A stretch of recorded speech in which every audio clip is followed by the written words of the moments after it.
and welcome to your favorite bookish podcast, Fully Booked and Caffeinated. I'm Heather. And I'm Kelsey. And today we have our book-to-film adaptation episode of the month. And this month we are we're going spooky season themed, obviously. And so we are covering The Shining, personal favorite of mine. And an unexpected pick. Mm-hmm. Oh, really? On your end? Yeah, yes. I just thought there are so many I could predict that you would pick before this one. You know? Yeah. You know what? It's a Jack Nicholson thing. Mm-hmm. That's why. Mm-hmm. So we'll get into it. Anyways, what is your fuel of choice for the day? Well, right now I have, as usual, Cherry Coke Zero, but my new routine on Saturday mornings before I go to class is I have to get a hot coffee, and I don't like hot coffee, but I have to finish it on my way to class because I can't bring it into class. So I always get a hot coffee and just like chug it. And if it's an iced coffee, I need to slow down and enjoy it. So anyway. Exactly. So every Saturday morning, I stop at Quick Check. I get my hot coffee. I get half pumpkin, half regular, sometimes like the extreme caffeine one, depending how my week went, you know, with their hazelnut creamer. And then I get a little corn loaf. It's like a corn muffin, but small, like a little loaf. Oh, stop it. So I love good. Anything corn. Oh my God. So delicious. So that's my Saturday morning routine. So that is the coffee that is fueling me. Love that. Love delicious. That for you. What are you drinking? I actually have a Dr. Pepper. Ooh, okay. Right now, currently. And then this morning, I just got my usual caramel coffee from Dunkin'. But I have a bone to pick with Dunkin' because they changed their reward systems again. I don't know if you noticed this. I did.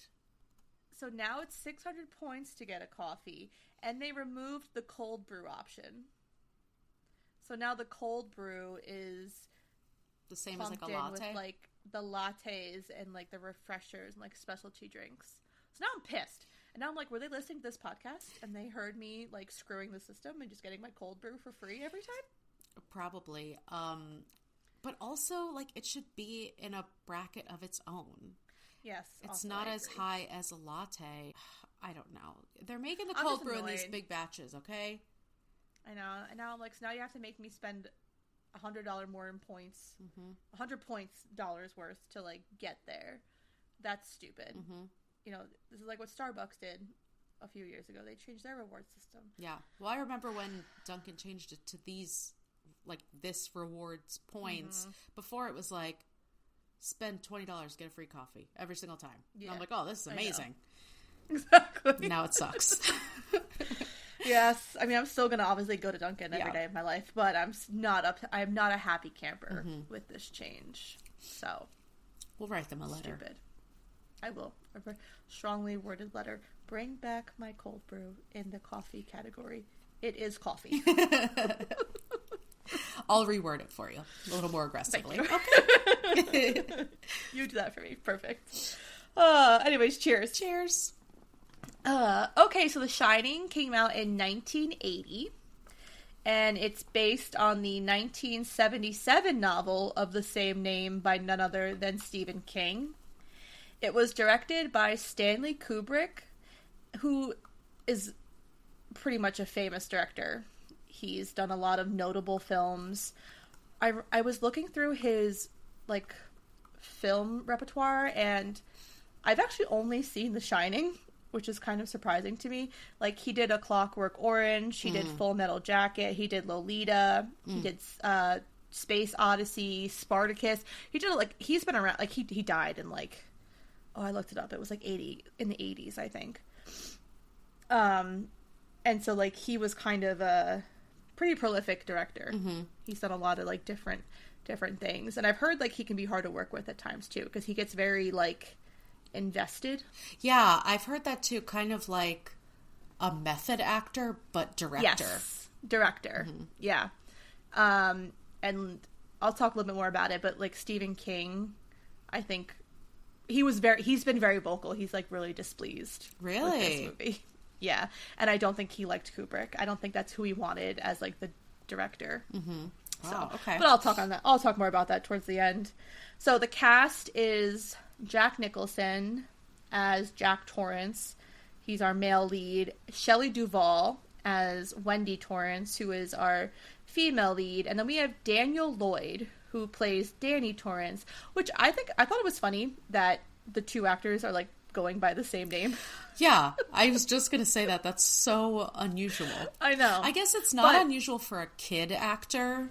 Yes. Because it's like easier to direct them.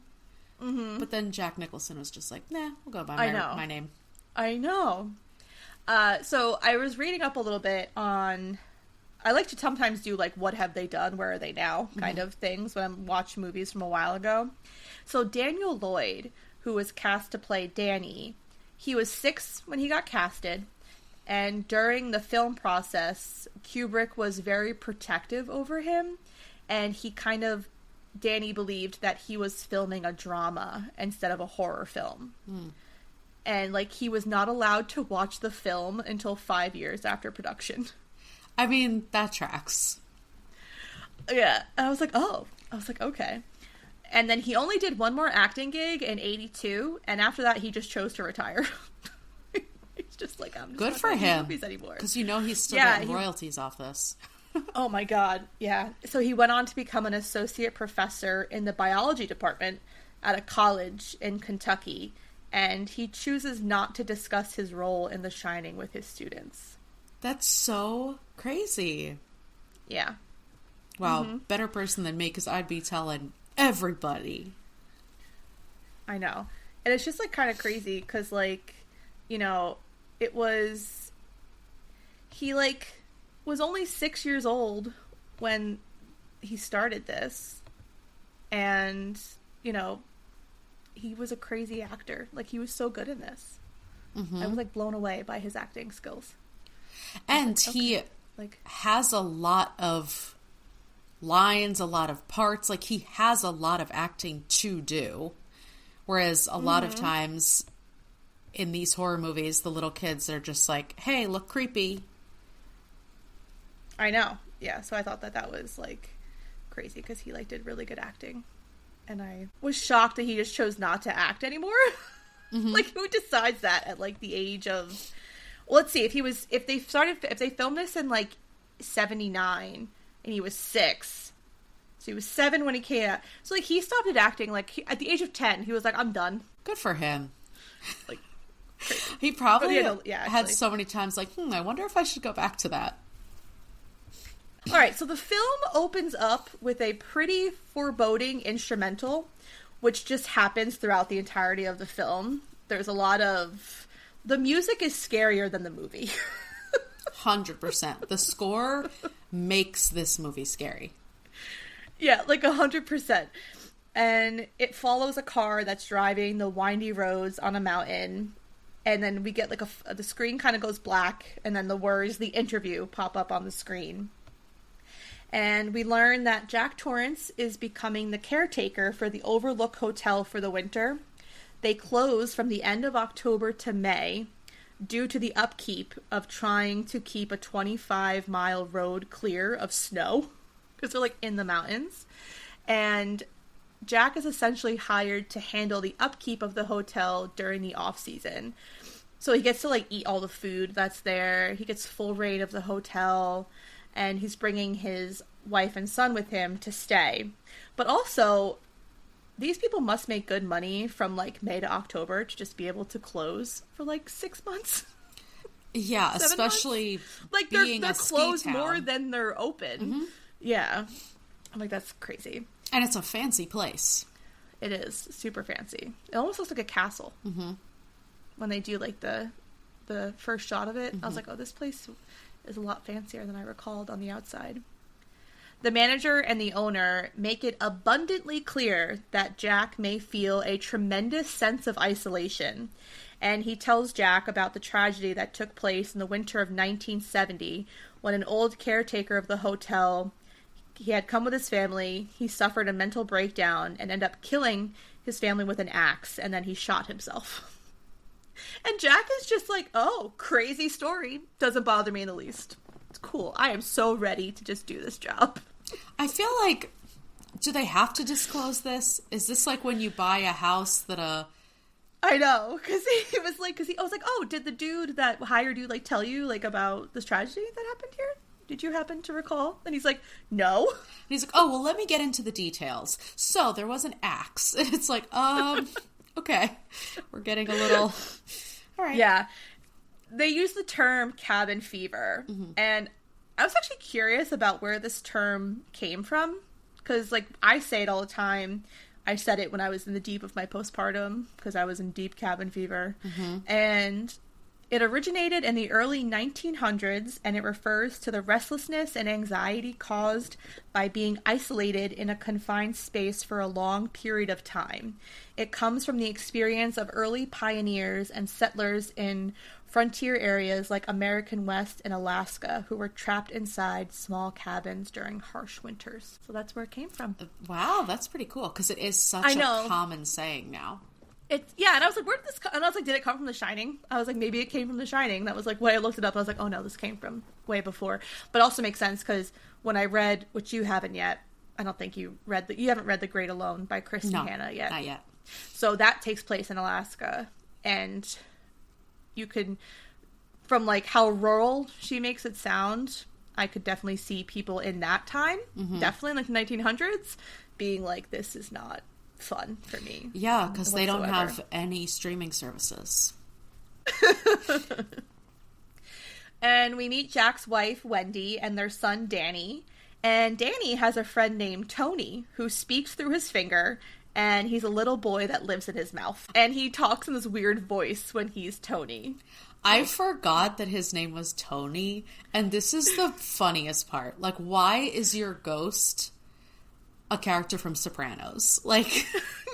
Well, I was, like, briefly reading, and we obviously don't get this as a viewer of the movie, but in the book, it's revealed that his middle name is Anthony. Okay. Like, so so that's, I guess, where Tony comes from. Okay. That's a little better. I mean, he also might be Tony, like, I haven't read the book, so obviously I can't attest to that, but when Danny asks Tony why he does not want to go to the Overlook, a sequence appears of just blood pouring from an elevator, and then twin girls in blue dresses in a hallway, which is, like, one of the many iconic scenes of this movie. I've seen, it became kind of like a cult classic where people would dress them up as like Halloween, and just, it's a really cool scene. Mm-hmm. And we learn of a time when Jack dislocated Danny's shoulder after he came home drunk one day, and he's apparently been sober ever since it happened. And you kind of have this scene where a doctor had come to check on Danny, because he had, like, fainted when he was so when he has, like, these visions of weird things, he, like, passes out, and he doesn't remember what happens, and that's, like, when Tony takes over his body. And so a doctor had come to check on Danny because he had fainted, and Wendy is briefly telling the doctor about the time that Jack had dislocated his shoulder, and she just brushes it off like it was, like, an accident. Like, he didn't mean it. It was just he didn't realize his strength. So it's, you kind of, like, already get the vibe of Wendy, who is kind of naive and wants to see the best in Jack. And a 1980s housewife. Yeah. And, like, Jack is such, which I'll get to it, he's such a dick to her. Oh my god. I'm like, do you even like your wife? Because I don't think so. Then we get another flash, and then it says closing day. So Danny is in the games room at the hotel, and while he's in there, the twins in the blue dresses just appear out of nowhere. And he's just, like, obviously, like, freaked out. And he goes and finds the family, who's getting a tour of the hotel. And while they're in the kitchen, we have one of those ominous music moments playing. And there is Dick, who is the head chef of the hotel. And you can see that he's able to speak telepathically to Danny. so they can talk to each other from inside their heads. And at this point, even before, like, us as the viewers, I feel like we get the feeling or can tell now that Danny has some form of supernatural ability. And Dick explains to Danny that it's called The Shining, which is where I'm assuming the name of this film / book has come from. And when Danny explains that he's not allowed to talk about it because of Tony, Dick immediately begins to, like, question him. And, like, does Tony make you do things? And then Danny explains the scenario where when he goes to sleep, or he goes to sleep, and then Tony shows him things, and when he wakes up, he doesn't remember everything. And Danny kind of asks Dick, like, are you scared of the Overlook Hotel? Like, did something bad happen here? And Dick doesn't really go into much detail, but he's like, bad things happen everywhere, and how the hotel kind of has its own form of The Shining. And Danny brings up room 237, and Dick immediately, like, he's like, no, you're gonna stay away from that room. There's nothing in there. Absolutely nothing in there. Just don't go near it. It's fine. Don't worry about it. Everything's cool. And then Dick is just like, wow, interesting conversation with that creepy ass kid. See ya. I know. Yeah, I know. Because, like, literally then it just ends, and now we're back to a black screen, and it says a month later. And basically from here on out, for the remainder of the film until, like, the very end sequence of the film, we get very static short scenes. Like, they're maybe 5 to 10 minutes, and there's not a lot of dialogue. It's a lot of just, like, filming and kind of almost like feeling like you're in the hotel with these people. And so it's, like, really hard to not discuss every single scene that happens because they're so short and there's so many of them. Mm-hmm. And it obviously kind of all leads up to the end of the film. Yeah, it's definitely a progression, so we have to... Yeah, and there definitely is, like, a lot of foreshadowing and foreboding and kind of letting you know that these things are going to come up again. And it starts with Wendy and Danny are in the Overlook Maze, which... I have never heard of a hotel just having, like, a hedge maze.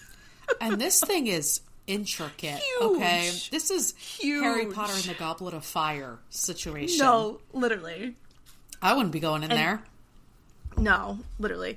And as they're in the maze, we get this brief scene of Jack in the hotel looking at a real-life replica of the maze. And so, from that point of view, we get to see, as a viewer, how big the maze actually is and how easy it would be to get lost in there. Because it's not easy. It looks like a very difficult maze. Mm-hmm. Then we get Danny riding his bike through the hall, and he stops before room 237. And he's like, I'm not going to listen to Dick. There's something going on here, and I need to know what's going on.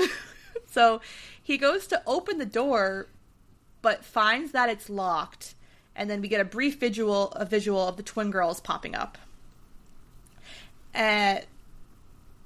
Which, like, I thought that they showed up more in this film, and I was surprised. I don't know why. I thought that they were going to be such, like, something that was going to show up a lot more. Yeah. Which they didn't. I think it's because, like you said, this has become such an iconic, like, representation of this movie. It's like how Drew Barrymore is, like, the face of Scream, and she's in it for 5 minutes. Like 5 seconds. That's a good point. That's actually a good point. There's just something that, I guess, when there's such, like, a iconic, memorable thing in a film that sticks with you the most, you're kind of expecting it to be more throughout it. Mm-hmm. Yeah, because you forget the details, but you don't forget creepy-ass twins. No, absolutely not. And they were twins in real life. They were Really? actually a twin sister. Yeah, I saw that when I was doing my research. Wendy stops by to see how Jack's writing is going, and in this scene, he is just a total douchebag to her. And so this is kind of one of the first glimpses we get into the power dynamic of their relationship and Jack's attitude towards her. Because you see Wendy, she's just trying to be a supportive wife, and she's like, oh, I hope you let me, like, read something. And Jack is obviously not doing well at writing. And he's the biggest reason why he took this job is because he could tell he was failing at the whole writing career. And so he thought that this isolation in a hotel would kind of be a reprieve and help him to not be distracted. Mm-hmm. That does not work out how he hopes. But, you know, he's just so mean to her. And he's like, oh, if I'm in this room, just don't fucking come in. And she is so sweet and so positive. And even, like, you know that she had no say in this. He was like, we're going to this hotel for 7 months where you're not going to have any contact with anyone. They moved to wherever they were for his job. Like, she just has to follow him around. She's like, oh, you know, I'm sure that once you get back in the routine, everything's going to be great. And I hope, like you said, I hope you let me read something and it's going to be so great and blah, blah. And, like, just trying to be supportive. And he's like, get the fuck away from me. And she's like, okay. See you later. Poor Wendy. I'll make you a sandwich whenever you need one. Yeah. Like, I'll leave it at the door so I don't disturb you. Yeah. Sweet, sweet Shelley Duvall. While Wendy and Danny are out playing in the snowstorm that comes, you have this close-up of Jack's face as he's staring at them outside, and the dude is not blinking. Like, he does not blink for, like, a minute. Mm-hmm. And I need to know what training he did to not blink. Because I can't imagine not... My eyes would start watering. Mm-hmm. I would be, like, shaking. And he just is just staring. And it's, again, a very ominous scene, along with the music that we have playing in the background. Because he's just, like... checked out and just staring at them, like, and pretty much nefariously. Oh yeah, and this is the 80s, so, like, you know that there's no trickery going on with these camera angles and stuff. Like, this is all just bare bones, scary camera angles. Like, you know what I mean? Honestly, one of my favorite things about this movie is the film, like how it was filmed. You don't see it like that anymore. Like, it was so cool. And just to, like, see these scenes with Jack Nicholson specifically, and knowing that, like, you know, and he even said too, I read that he would do a scene like 56 times because Stanley Kubrick was, like, insane. Yeah, it was crazy. And it would maybe be perfect. He'd be like, no, let's go one more time. Well, and also the fact that they're able to make this isolation so apparent, like what we would have now is, like, drone shots, but the way they're able to, like, zoom out and show how isolated it is, and then do those super, super close-ups where you're, like, getting inside of his brain is just crazy.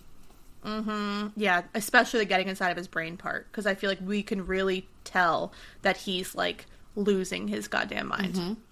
So the phone lines are out due to the storm, and Wendy radios to the Forest Service to learn that, you know, they're probably not going to come up, and this is one of the worst storms in some time. And they advise her to leave the radio on at all times from here on out.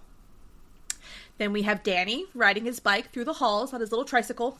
Thing goes so fast. He's just, like, flying through the halls. I know, and I kept waiting. Every time he turned a corner, I'm like, there's going to be a jump scare. There's going to be a jump scare. There was not a jump scare. But I kept being convinced that I was like, oh, because the music is playing, and I just don't remember what happens. And it's that, like screeching music. And I know that those twin girls that are creepy as fuck. But anyways, he runs into them. I run into when he's in the hallway, and they very creepily are like, come and play with us, Danny. Forever and ever and ever. And then all of a sudden, there's just these flashes of the girls murdered in the hallway with blood everywhere. Like, everywhere. And an axe. And in that moment, Danny tells Tony that he's scared. And Tony's like, well, this isn't real. So, like, Tony in this part is, like, trying, I think, to protect Danny from this, because obviously that's traumatic for a 6-year-old boy to just see dead girls in a hallway. I mean, it would be traumatic for me as a 36-year-old woman if I was having flashes of dead girls in a hallway. 100%. Danny wants to go into the bedroom to get his fire engine while Jack is sleeping, but when he enters the room, Jack is just sitting up in bed, just, like, again, staring for no discernible reason. And he sees that Danny's in there, and he calls him over, and he's just, like, hugging him, and it doesn't feel like a fatherly hug. It feels very overbearing, and I feel like Danny doesn't want to be there. Mm-hmm. Mm-hmm. And he tells Danny that he wishes they could stay in the hotel forever and ever and ever. So there's that phrase again. And Danny asks Jack if he would ever hurt him or his mom ever. And Jack says he would never do anything to hurt him. But his mannerisms say otherwise, mm-hmm. like in that moment. Because he's just so, like, what's the word I'm looking for? He's like disconnected. Yes, and he's just, it's like kind of like insane how like connected he is to this moment, like with him. Mm-hmm. He's just, it's just creepy because he's just clearly not fully all there. Mm-hmm. And Danny can't tell, like he doesn't know the difference, but because he already has obviously a fraught relationship with his dad, and not a close relationship because he spends so much time with his mom. And then this is just like, Danny can't see how sinister it is. He just knows that he feels uncomfortable. Yeah. While Danny's playing in a hallway with the cars, a ball just rolls to him out of fucking nowhere. And he looks up and he's by room 237 and he sees that there's a key in the handle and that the door is ajar. And we don't see Danny enter the room. It, like, as soon as we see the door is ajar, the film cuts to Jack asleep at the writing desk, and he's very clearly having like a very vivid nightmare. And Wendy goes in to like wake him up, and he says that in this nightmare he killed Wendy and Danny, and he like cut them up into little pieces. Which, like, okay, didn't need to go into total detail to your wife about what you did to them in your dream. Too much detail. But he's also like apologetic about it, or like scared. Yeah, he's like he's very, it was so scary, and like, yeah, like he was so like thrown off by it. He didn't like it, and you know Wendy's trying to comfort him because Wendy is, you know, our sweet mama lady, bear. And exactly. And while she's trying to comfort him, we just have like this scene where we're behind Danny as he's like slowly walking into the room, like he's dazed and confused kind of, and Wendy like sees him and she's like, oh, go upstairs, like your dad's fine, everything's fine. And Danny's just not, like he's kind of like checked out. And Wendy approaches him and she sees that like his neck is all bruised and his sweater is ripped. And she's like, what the fuck happened? And like her immediate reaction though is Jack did it, because there was that one scenario when when Danny was younger that Jack did hurt him. And so that's like there's also only thought. 3 people in this hotel. That too, obviously, yes. But like, you know, but because it's this believable. Immediately, she obviously thinks it's Jack because he's the only person there, but it's also she believes it's Jack because he's done it before. Exactly. So like, because the track record shows. Exactly. Jack enters the gold room, which is basically like a ballroom where like you would have venues or, you know, or like a banquet hall. And he sits at the bar, which is completely emptied out, and there's no one in there. And then he just kind of like, he's like starts talking to himself, and he like covers his face with his hands. And then when he like takes his hands away, he like, you just starts talking. And eventually, like, the screen pans, and there's a bartender named Lloyd who just appears behind the bar, which is now fully stocked.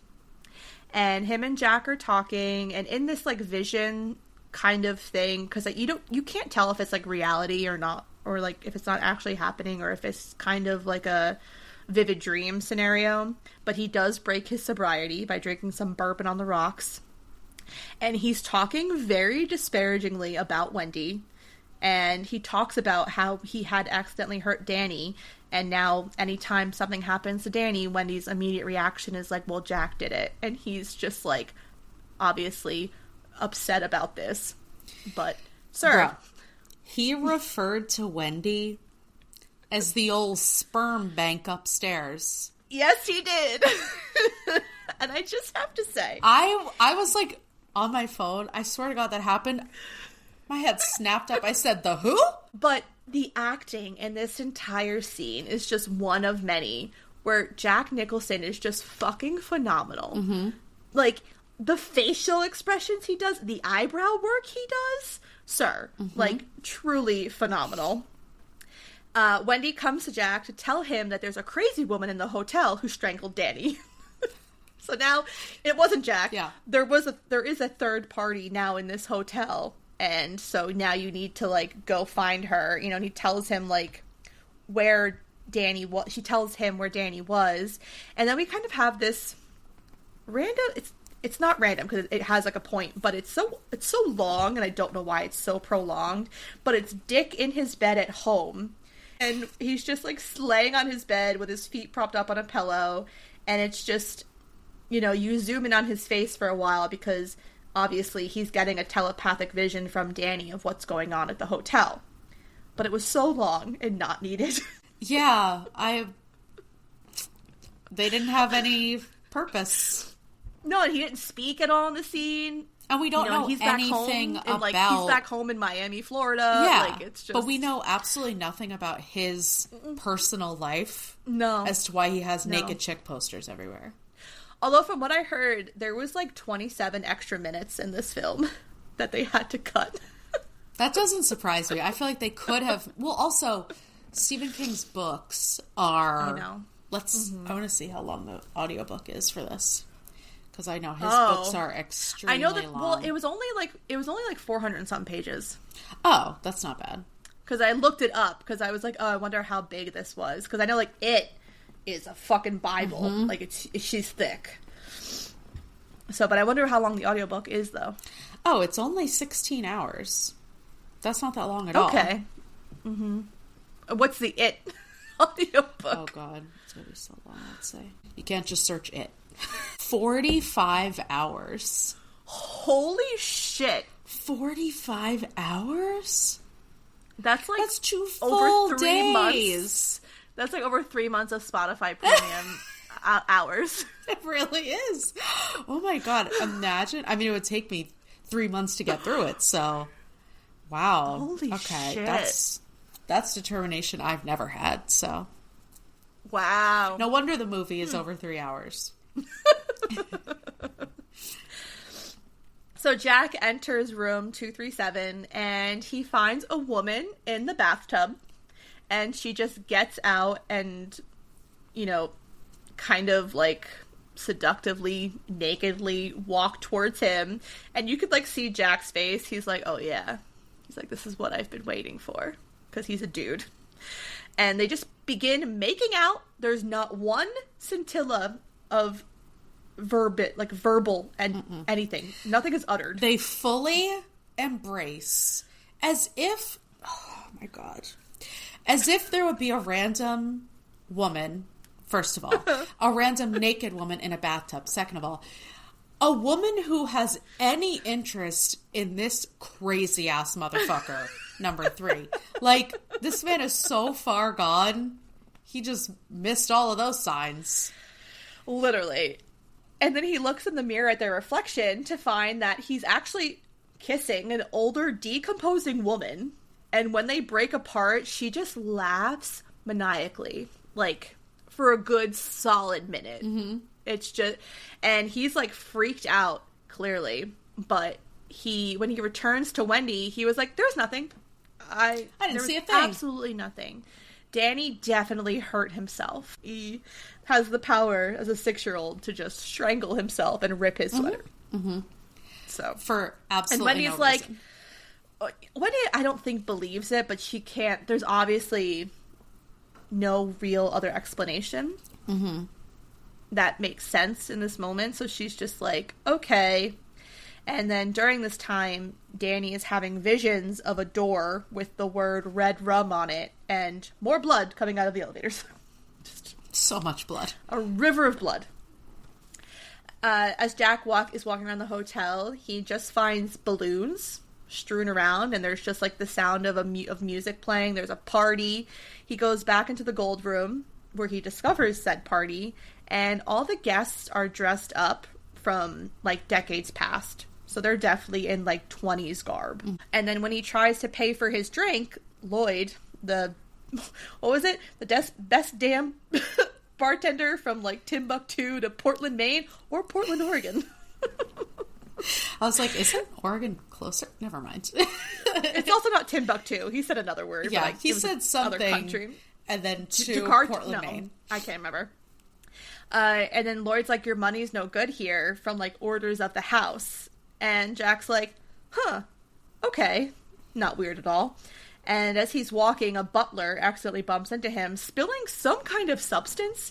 He called it something I had never heard of. It was like a yellow gooey substance. I don't know if it was a drink or a food. Weird. But they go into the bathroom, and the butler introduces himself as Delbert Grady. And Jack's like, you don't say. Interesting, because, you know, you were the prior caretaker that took out his family. And Grady's like, no, couldn't be me. Delbert Grady is such a common name. I know, now I'm just like, you know, Millie's been singing, who stole the cookie from the cookie jar? And I get daycare videos all the time, and she's like, who, me? Couldn't be. He's just like, not me. Craziness. And then Grady tells Jack, he's like, oh, I've always been the caretaker here.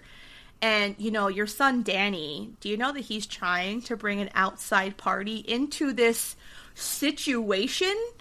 What situation, sir, are we in? And he tells Jack, he's like, you know, your wife and son could really use a talking to. Maybe a bit more if they're not, you know, really getting the hint. And Grady's like, you know, I had to correct my daughter and my daughters and my wife. And by corrected, he means murdered. With an axe. Yeah. Yeah. So Jack's like, huh, cool. Sounds good. Sounds like a plan. I love it. And while this is occurring, Wendy is devising a plan to leave the hotel. And out of nowhere, Danny just starts yelling red rum over and over again, which was creepy as fuck. Because it's in Tony's voice. In that creepy, raspy... I know. Heather, this is one of the million reasons why I could never have a child. What the fuck? If my child was this creepy and I just run into the room and they have this blank stare and they're screaming red rum over and over and over again in this gravelly voice, I'm out. You're on your own, buddy. I'm out. Peace, literally.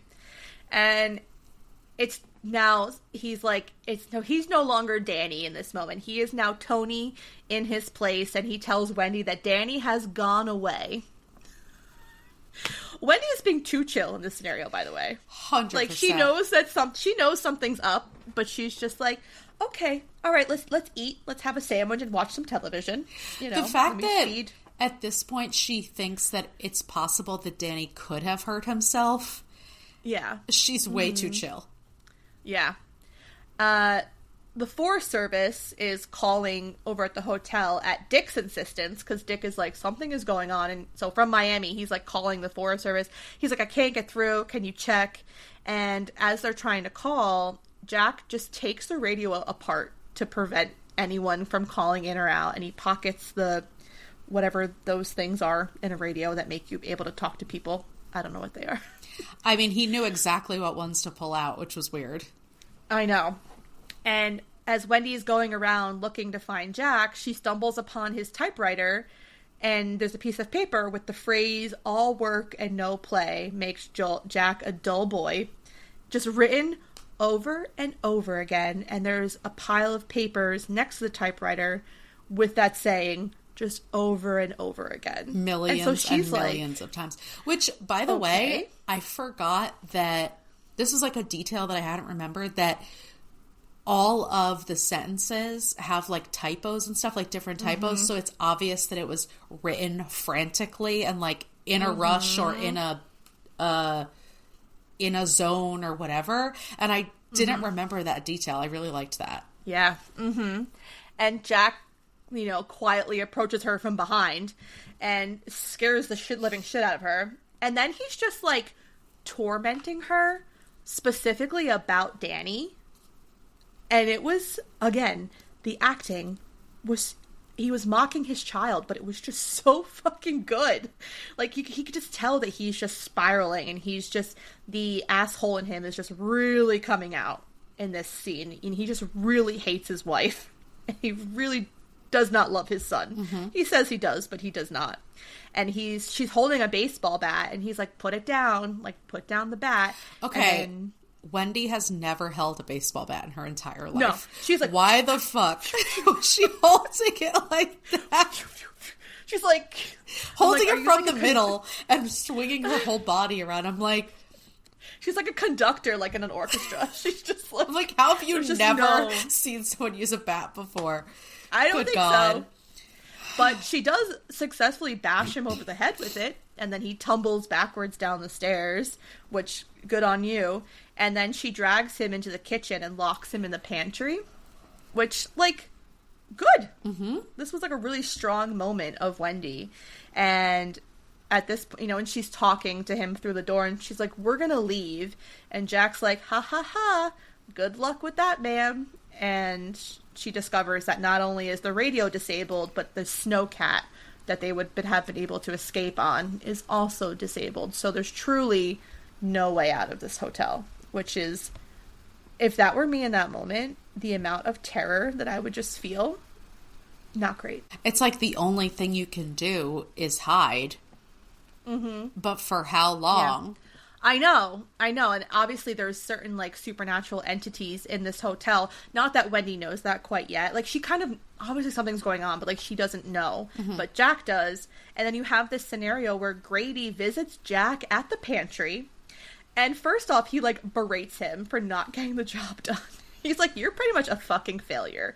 He says, I don't think you have the belly to do this.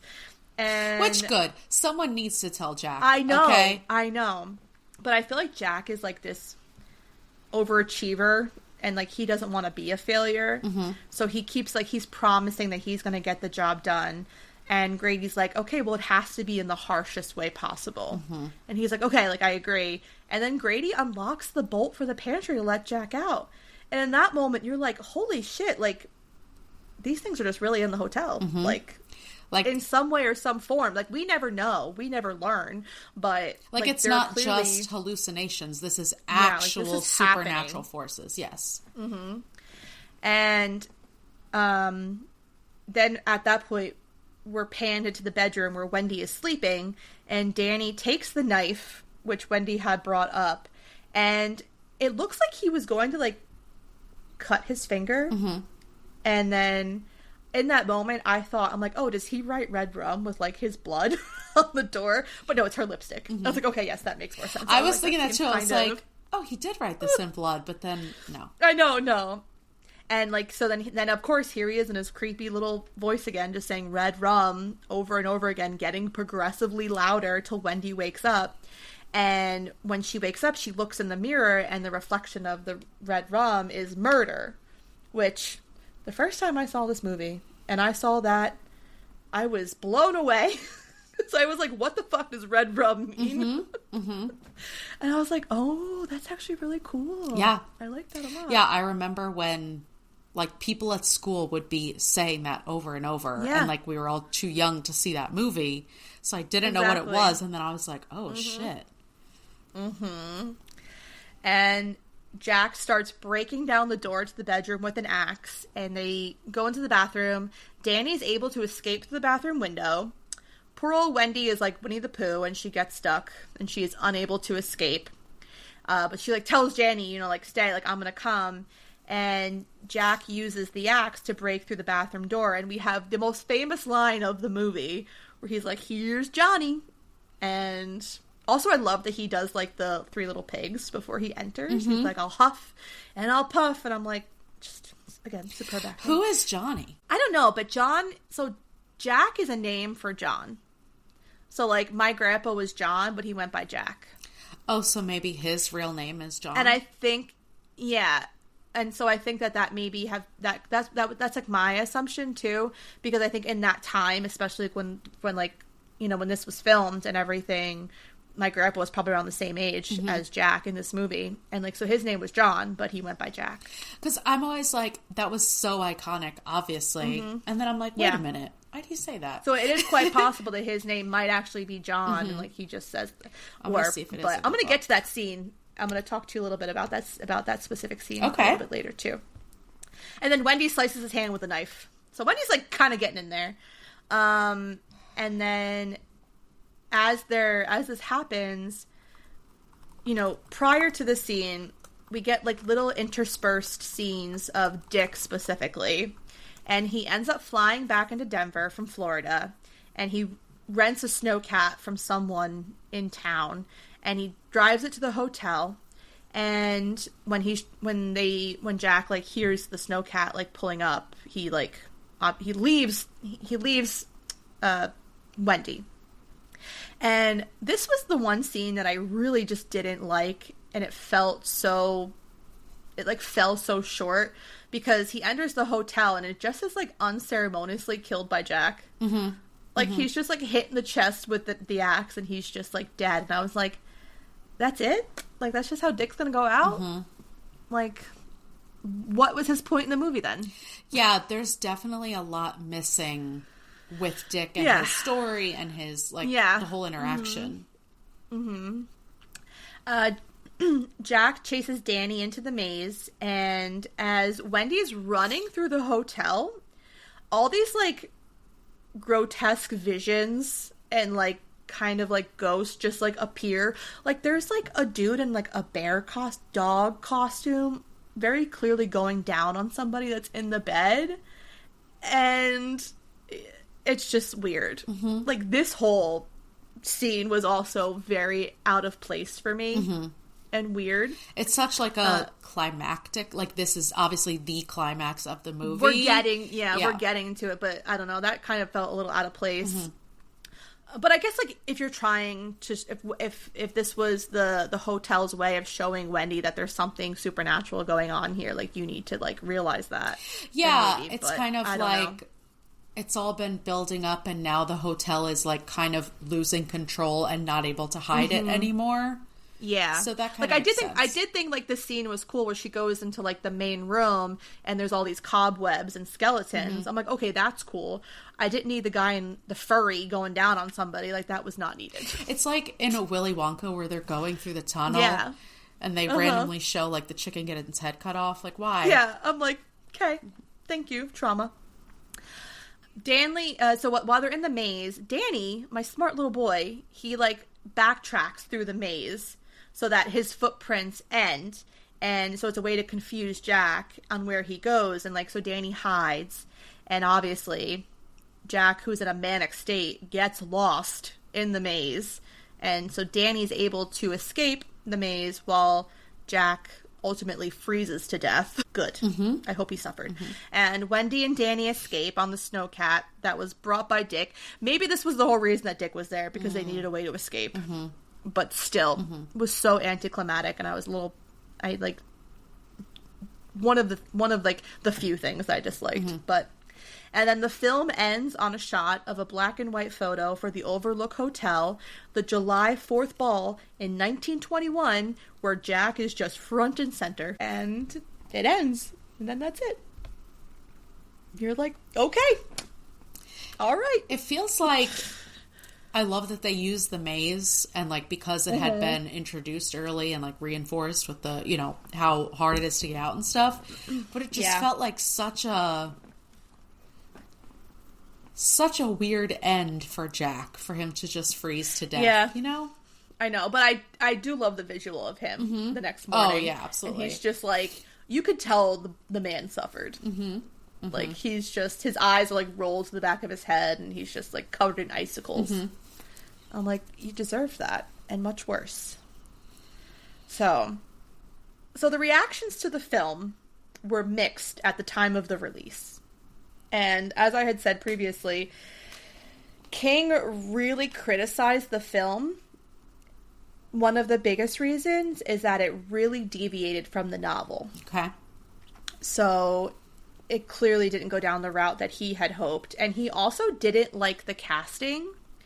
And he didn't want Jack Nicholson. He thought that he was already too eccentric of an actor, and that, you know, in the book, Jack Torrance kind of presents as this more laid-back guy, whereas obviously in the film, Jack is not. You can tell that he's already kind of like a little eccentric. So he wanted someone like, oh god, I can't remember who he said. He wanted a different actor. And he also didn't like Shelley Duvall as Wendy either. He wanted someone else for that role as well.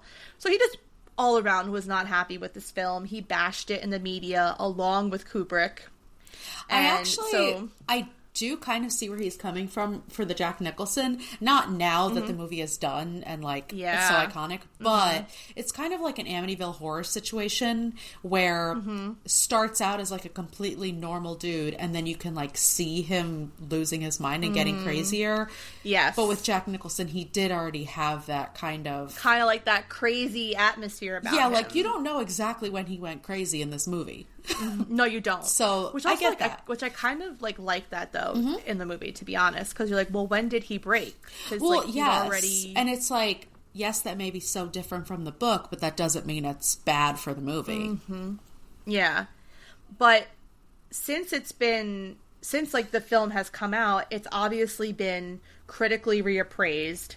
And it's now often cited as one of the best horror films of all time. So a lot of people who, when it first came out, really bashed it and kind of gave it like this bad review, they like revisited it and they're like, wait, no, like we were missing the whole point of the movie. Like it kind of went over our heads, and this is actually one of the better movies in the industry. I could definitely see that. Like, yeah, I can too, because you got to figure. I think this is what happens though, especially for like our generation. We like love these movies from the 80s, and we look at them differently than how they were looked at when they first came out. Well, and you think of, especially like, because I listen to like a lot of like horror movie podcasts and stuff, and when you think of like the things that make a quality horror movie, the score and the soundtrack 100%, and the camera angles, and like we said, since this is from the 80s, all the camera angles are so raw and so well done.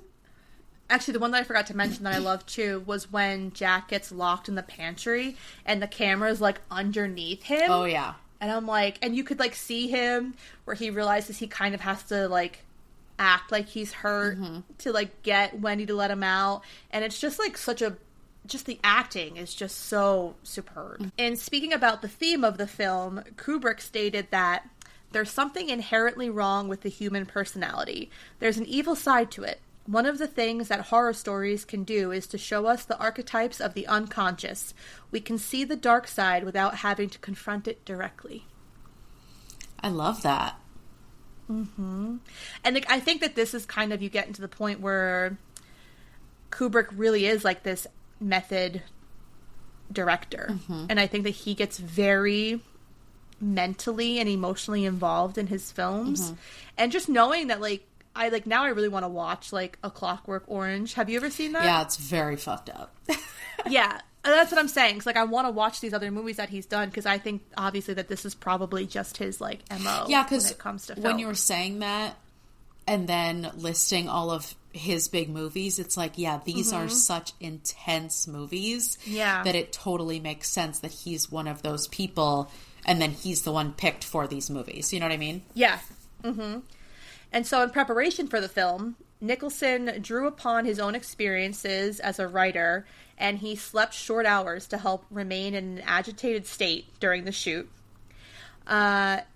Shelley Duvall recalled that she and Nicholson spent many hours discussing their characters, with Nicholson maintaining that his character be cold to her from the start. So I like this though, but I like that like Shelley make it sound like we discussed it beforehand. So he wasn't just like an asshole to me out of like left field. Like we talked about it. And again, I think it's like that method acting. Like I think that Jack Nicholson was definitely a method actor for this film specifically.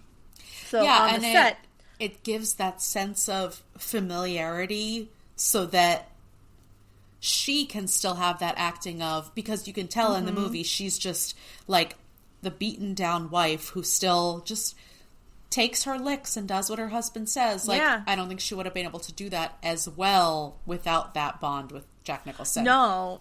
And like when he was on set, he always appeared in character. And if Kubrick felt confident that he knew his lines well enough, he encouraged him to improvise beyond the script. So that "Here's Johnny" line was improvised by Jack Nicholson. Okay. That wasn't in the script. So I looked it up. So "Here's Johnny" is from The Tonight Show with Johnny Carson. When Ed McMahon would introduce Johnny Carson, he would say, "Here's Johnny." And so Jack Nicholson did it so that it would add like this kind of like irony to have this like funny phrase when he's like trying to kill someone. Wow, but I like love that was like improvised in the moment. And what other scene was improvised was when he unleashes his anger on Shelley Duvall when she interrupts him at work. So that was just all Jack Nicholson. That was not fucking scripted. And those are such like important one of scenes. the better scenes of the movie. And so I just love him. Like, I really want to watch his older work. Because if I list the Jack Nicholson movies I've seen besides The Shining, it's like something's got to give. As good as it gets. I'm looking at other movies that he's in.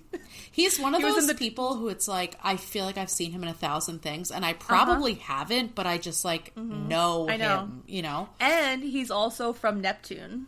Like, he went to high school in... really? Not Manalapan. Was it Manalapan?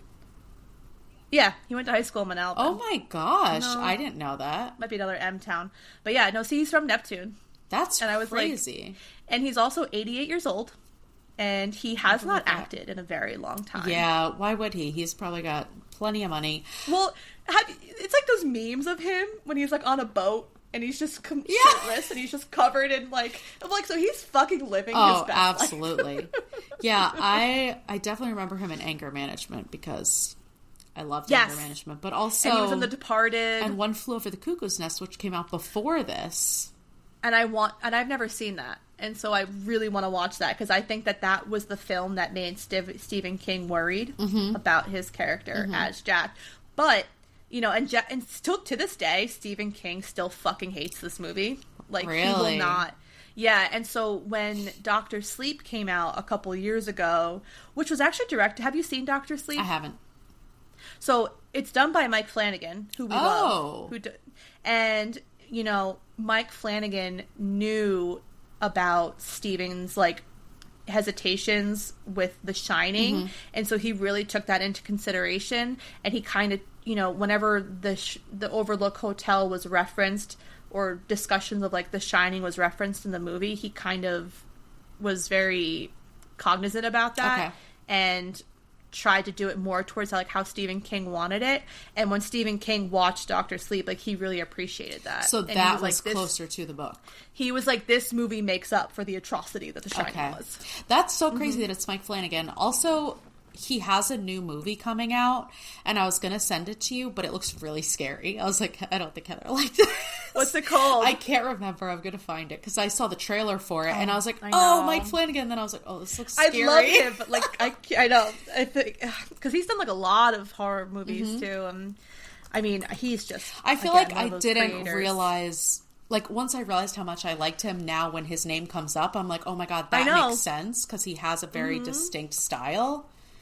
I know. And I love that he's becoming kind of more prominent because of, like, the Netflix series that he's been putting out. Oh, this is... it's Shelby Oaks, I think is his new one. I have not heard of that. And then he has another one coming out with Tom Hiddleston. Yeah, The Life of Chuck. Yes. Which I don't think is a horror movie. No, I don't think so. Yeah, this is definitely the one that I saw the trailer for, Shelby Oaks, and I was like, oh, this looks scary. Yeah, and I love that, like, his wife, Kate Siegel, like, always appears in his movies and shows. I'm like, it's true love. Yeah. I love that. I do love that. And he uses a lot of, like, reoccurring actors, like Carla Gugino, however you say her name. I have no idea. It's like how Leslie Mann's husband always uses her. Judd Apatow. And like always uses the same people in all his movies too, which I love. Yeah, and I think that Mike Flanagan did Gerald's Game. Oh, which was on Netflix. Yes. And that movie and she was is creepy. obviously the main woman in it. Yeah. That Slender Man, did not like him one bit. Was not a fan. Yeah, I forgot that this was awesome. And the guy who's in it is the one that's in the Fall of the House of Usher. Okay, yes. So the main, he's the main guy in that. Yeah, so that was kind of the media's take on it. And it was really interesting to know that Stephen King, like, really disliked this movie. Because I had no idea. That's kind of crazy. And I actually want to dive into it a little bit and see, out of all of his books that have become movies, how many of them he has liked. And I wonder if it was a situation of a lot of these other directors were willing to work with him and willing to take his input. And you know that Kubrick was just like, this is my fucking thing. You're not coming in here. And I have, like, such a mixed relation or, like, feeling about Stephen King. Like, he's obviously, you know, the father of horror, like, the best one to have ever done it, blah, blah, blah. He has so many iconic books that have been turned into movies. But then, like, you know, he's also, like, racist, misogynist, all this stuff. It's like, you know what I mean? Like, it's such a love-hate. Like, does he deserve all of that? It's one of those weird situations that we as, like, the reader have to, like, kind of come to terms with. Like, we can enjoy his work but not like him. It's like wow, the amount of times I've referenced Harry Potter on this podcast is a I lot. know. But it is like a J.K. Rowling situation. Take a shot every time Kelsey mentions Harry Potter. On the Shining episode. What? I don't know. But it is one of those things, like, you know, love the work, don't love, Okay. Yeah, exactly. So, put yourself in Jack's shoes. Would you ever be a caretaker for a hotel? Okay, I was thinking this. Completely empty. A huge-ass hotel by yourself for, like, what is it? It's like 7 months. Yeah, because 5 to 8 months, like 7 to 8 months. I literally was thinking about this when I was watching it, and I was like, I know Heather could never do this. No. I could probably do 2 months, which I feel like is a lot longer than most people could do. I feel like I could definitely do 2 months. But it's just like, oh man, the isolation of... Not even just the isolation of obviously not being around people, but not being able to go outside because of how oppressive the weather is. Because, like, I mean, I fucking thrived during COVID, okay? I love being home. I hate leaving my house. But, like, the option is always there to be able to leave my house, you know? Yeah, exactly. So, yeah, I could do it for a little while, but certainly not 7 months. No. And this place is huge and creepy as fuck without the supernatural stuff. Already it's creepy. And with family members, we'd kill each other. Forget about it. No, literally. And being someone like Jack who's already on the precipice of, like, a mental lapse, you know, a mental breakdown, to put himself in that isolation. And it's like, you have to, like, think back to the beginning of the movie when he's having his, like, interview with the manager, and he was like, I love the idea of being alone. My wife and son are going to love it. Like, he's just, like, very much, like, supportive of the idea. Well, I think what you said before about the fact that he very much...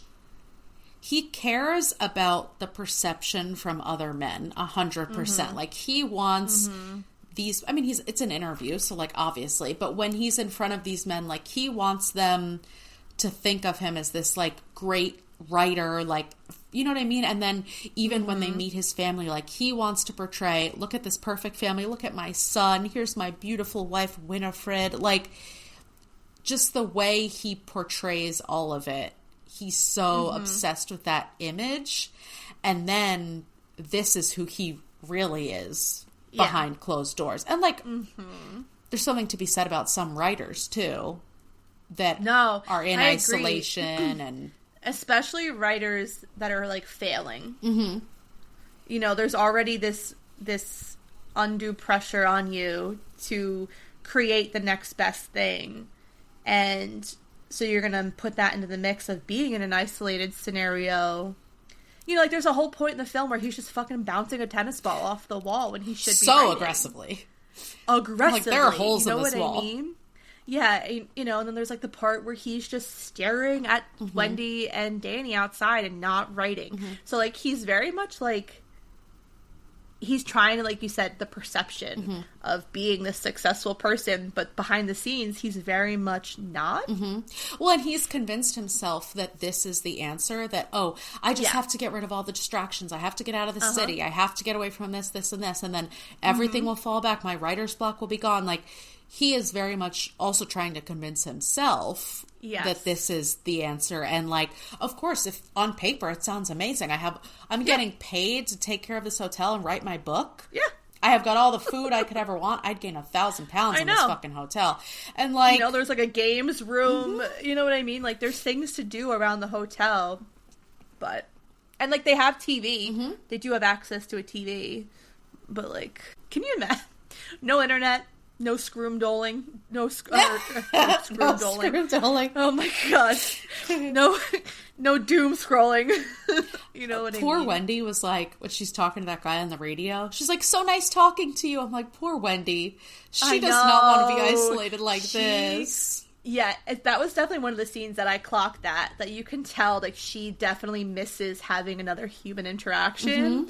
Which is, again, like, why she's trying to, like, have conversations with her husband, because it's her husband or it's a 6-year-old boy who sometimes is Tony. Like, you know what I mean? Like, yeah, she and she's like, options. She really is trying. Like, when she is like, oh, why don't you take me for a walk around the grounds? Yeah. And, like, she's trying to convey what she needs.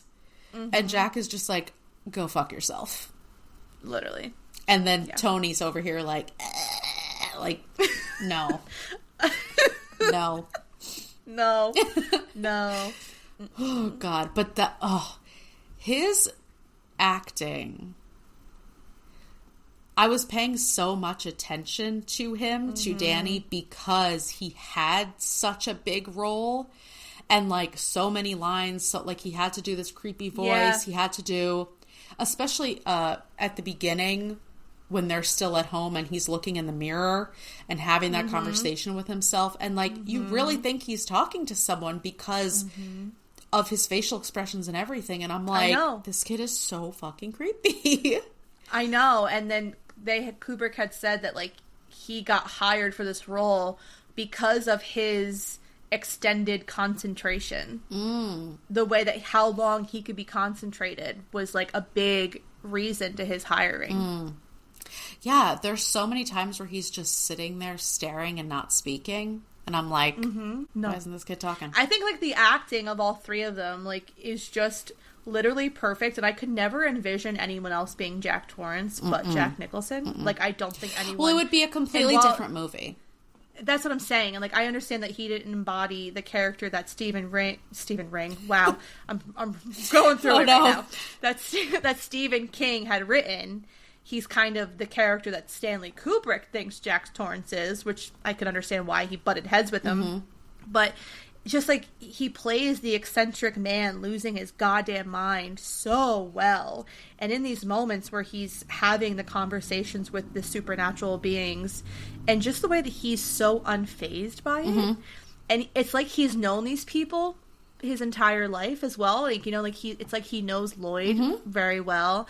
And it's just brilliant. And even, like, Shelley Duvall, like, she definitely has this kind of ditzy ambiance about her. And, you know, Shelley Duvall in herself is an eccentric woman. Like, that's just her in general.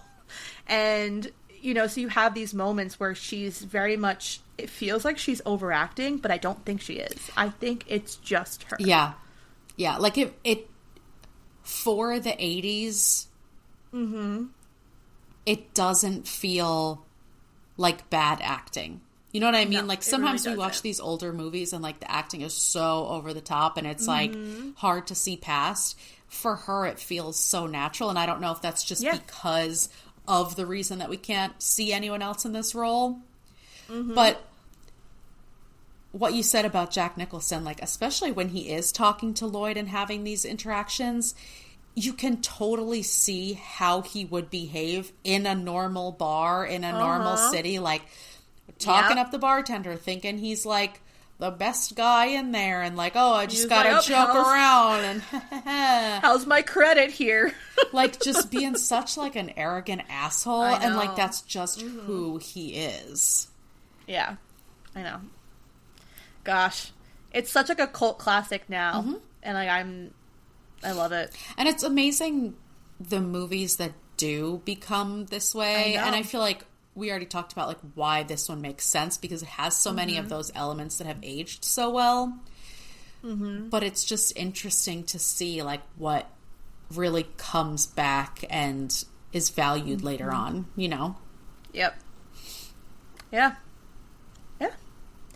Is there anything else you want to talk about this movie? What did I write down?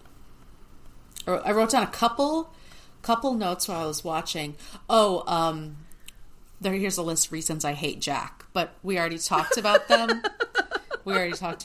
Number one was the old sperm bank comment. I know. The fuck. Oh, the only other thing that I noticed is that the beginning of this movie is so slow. And because these people talk so slow, I always notice this because I talk so fast, and, like, I'm from New Jersey, I can't help it. I can't stand when it takes people too long to get it out. So the entire time during this interview when that guy is talking, I'm like, just spit it out. Like, can I put the movie on a 1.5 speed like I do with my podcasts? Literally. So that was the only thing I noticed, that, like, this movie did not feel as long as it was, except for maybe the first 20 minutes. Yeah, and I feel like the scenes were so elongated when they didn't need to be. But I understand that is building the suspense, and it's kind of, you know, giving you, making you fearful of what is to come. And even, like, the title cards, when it says, like, 4 p.m., like, they were so unnecessary because it doesn't matter, but switching to that title card adds to a little bit of suspense. Yeah, it definitely does. All right, that's all I got. All right, shall we rate? Let's rate it. Film? All right, so it's out of 10 baseball bats to the head. Not baseball bats. Wendy's never seen one. I was just like, she was holding it like a pepper grinder, like from the middle, and just like swinging her whole body around with no real the accuracy. Way I would have been fucking Derek Jeter against this man's head. Anyway, okay, what do I rate this movie? This is a tricky one. I think I'm at like a 7. Okay, I could go 7 baseball bats swung poorly at Jack's head, because I forgot some of these details, because, like, every time I watch this movie, I don't really watch it in full. Like, I just kind of watch it as it's on, or like I'm doing something else. Yeah. So there's so many details that I hadn't really noticed or hadn't remembered, and I think what you said about how, like, some of these scenes that we remember as popping up over and over and over again didn't, but they were done so well that they stick out in your mind. Yeah.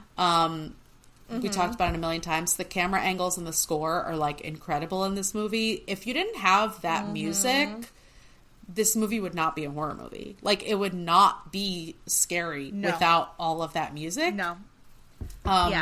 Acting is incredible. The music, like, deserves its own, like, credit. Like, 100%. Like, credit. Like, it's its own character. So I think the only bad things I have to say about it is some of that, like, where it felt like it dragged on a little bit. It felt like it was a little bit all over the place, and it felt like we didn't get enough, obviously, from Dick, but also from Wendy. No. Like, I feel like we could have gotten more from Wendy. But yeah, solid film. I like it. Yeah. Yeah, I gave it 8 baseball bats to Jack's head.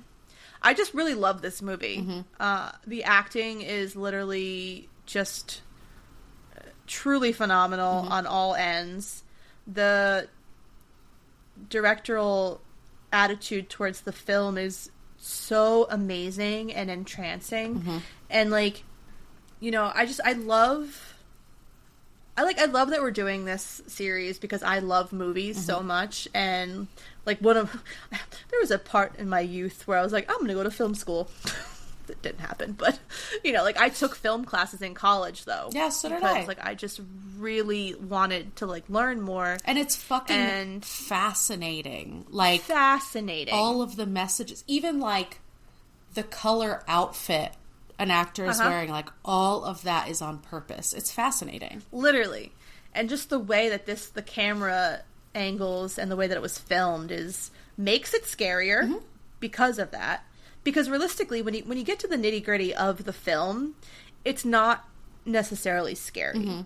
I was going to ask you what you think on the scare scale. It's definitely more like a psychological horror, and which in itself is still scary. But like, it's not like the kind of horror where you're waiting for the jump scare, you know, because the music makes you think a jump scare is happening, and it never comes, which is really cool because the movie is kind of fooling you into believing that something's going to happen that is going to scare the ever living Jesus out of you, but it doesn't happen. Yeah. But like I agree with you about Dick's storyline. It could have been so much more, and his death was very disappointing. Like, I wish that he was able to kind of fight back. It was just very much like, oh, okay, like, he's just dead now. And I didn't like the ending was good in only some parts. Like, I love the maze. The maze scene was wonderful. The here's Johnny part when he, like, comes for, you know, there's certain things that really worked well for the film, but other things that could have been done better. So in that regard, I gave it an 8 out of 10. I like it. I think that's pretty good. Yeah, I think I'm going to listen to the audiobook now that we know it's only 16 hours. I mean, if you do, like, let me know how it is. I'll never get around to it because I don't have that kind of time. But you know, like, I was kind of curious about reading it, knowing that it's so different from the film. And I want to see how it differs from the film. Yeah. All right, so I'll take one for the team. Might take me a long time, but I'm going to do it. You'll get through it. We'll see. We'll see if I'm talking about this on Bookish Banter this month. I would be impressed, actually, because I feel like his books are not something that, like, you can just, like, listen to quickly. Like, I feel like... that's why I'm like, are these even meant to be audiobooks? Probably not, but because I've seen the movie and I know the gist, I feel like it'll be fine. Yeah. We'll see how it goes. Yeah. We'll see how it goes. All right. Well, that's all we have for you today. If you like what you heard, please make sure to follow, subscribe, and rate and review the podcast on whatever listening platform you use. If you have any book recommendations or questions for us, you can email us at fullybookedcafpod@gmail.com. Also, be sure to follow us on TikTok and Instagram at fullybookedcafpod to see our upcoming reads. Thanks for checking us out, and remember, if you need us, we're fully booked. Bye! Bye!